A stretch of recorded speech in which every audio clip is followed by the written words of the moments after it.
I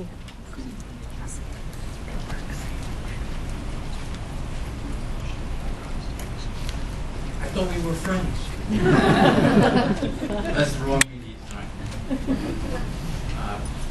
So much has been said. Thank you all very much for being here, of course, and I'm very flattered that Joe is going to tolerate me this one last time and allow me to speak on his behalf and honor him. So much has been said already that I intended to say that I'm down to 12 or 14 pages in space, so I hope you've been patient. I am very flattered to be here tonight, and I am very flattered to be selected to do this honor for Joe. The Zampano Award for Excellence since 1993, when it was begun, has always been an award of excellence as well as for excellence, and the people who have been honored are the best evidence of that. Pardon me. Exceptional people throughout, they're all listed in your program I saw, but among them, Judge Janet Bond Arterton, formerly of the firm of Garrison and Arterton. Judge Jonathan Silver, formerly of the firm of Garrison, Silver, and Arterton. And although I didn't see her here tonight, the president of Community Mediation, Martha Murray, although she's not an award recipient, she is formerly of the firm of Garrison, Silver, and Arterton. One of the current board members from whom you've just heard, whose name escapes me times, currently a partner in the firm of Garrison, Times, Richardson, and Fitzgerald. And of course, Charlie Pillsbury, who, among his other great accomplishments, at one time was part of the family of the, you get the picture, that firm. Adding tonight's award to Joe's already impressive resume is, I know, a great honor for Joe. I'm sure he will not tell you what he should be saying only because he's too modest to say it. He will be self-deprecating as usual. He will be completely self-effacing as usual. But I will say that he is a true believer in the mission of community mediation. All you need to do is to, as Lou said, stand by and watch or listen to him engaging in what community mediation is all about, and you see that he not only talks the talk, but he walks the walk. He preaches it, and he practices it all the time, not just professionally. As Lou pointed out, it rubs off on people, and I'm proud to say that I'm hopefully one of those people. We'll get to that more in a moment. But those of you who may not know Joe on a personal level should know more about him, and so I've tried to find out a little bit myself. Born in California, Joe, as you may know, is a graduate of Wesleyan University, where he was reportedly a star squash player. He was also a cheerleader. He's still a cheerleader. A star cheerleader. I don't know about the squash.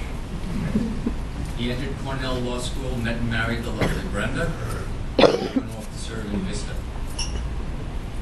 After Vista, and what's been reported to me as a mysterious tramp steamer voyage to Europe, he and Brenda settled in Connecticut, where he became an active member and supporter of the New Haven Legal Assistance Association. Active in that for 5 years, he later founded the law firm. And you heard me refer to it a couple of different ways. It's been in a number of different iterations, but it's always been and will always be the Garrison firm. Joe has served as president of the National Employment Lawyers Association, NELA, and as a member of its board of directors for more than 15 years. He was the founding governor and charter fellow of and president of the College of Labor and Employment Lawyers, and as you can read in your programs, which I also am a little irritated at, as somebody's giving all my remarks on the programs.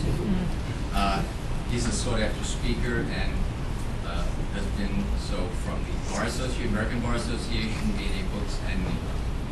He presently serves on the Council of the Labor and Employment section of the American Bar Association and is its liaison to the Equal Employment Opportunity Committee. Here in Connecticut, he has served as president of the Connecticut Bar Association's Labor and Employment Law section. This is why it's going on for 16 pages. Founding chairman of the Connecticut Employment Lawyers Lawyers Association and on the Board of Governors of the Connecticut Trial Lawyers Association.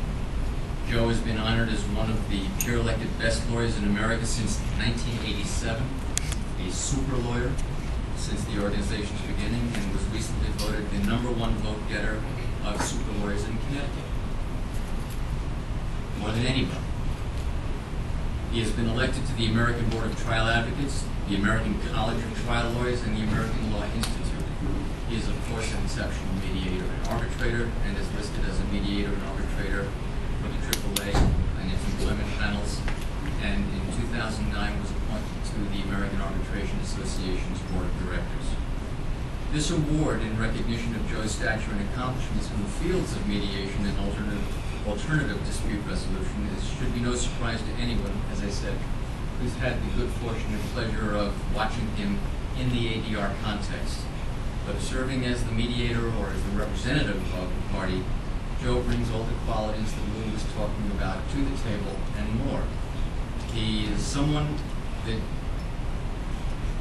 is capable of bringing two extremely disparate positions to the virtual 50-yard line more often than one would ever believe, in a principled and honest way.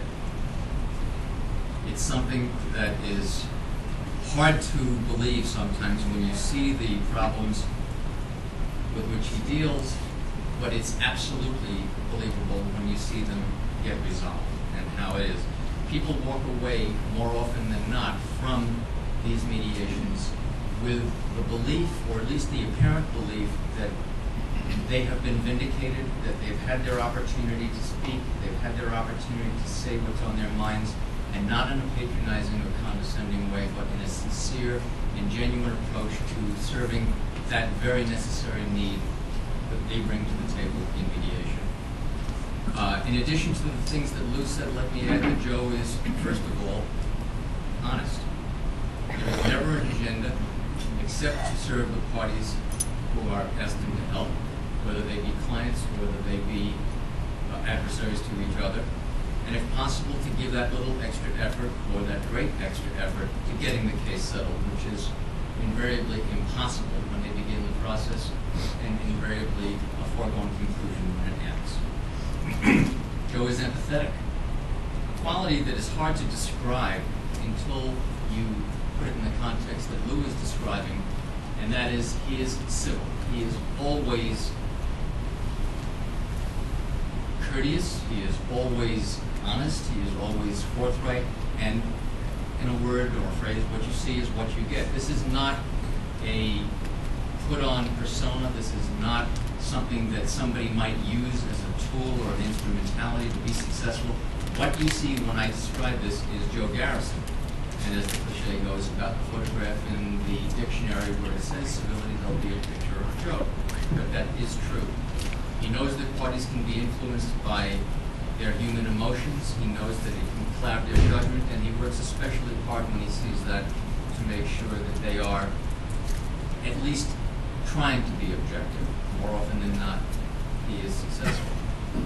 As a mediator, one of the things that I have seen, and I suspect all of you who know him as a mediator have also seen, and I think it's an extraordinary talent, is Joe is exceptionally creative. The process of mediation is something to which I am new. As Lou pointed out, I've been involved in other things for most of my legal career, not civil practice, but in doing the civil practice, I've been exposed to mediation, and I get very, very impatient, very, very quickly, as Lou pointed out. But one way to solve that kind of an impasse in mediation is to come up with an idea that nobody would have thought of before, and Joe does that as a steady diet, regularly. It's just thinking outside the box doesn't begin to describe the ideas and the intrigues, the things that will intrigue people and bring them back to the table, as we've said, where they were not going to continue the discussion at all.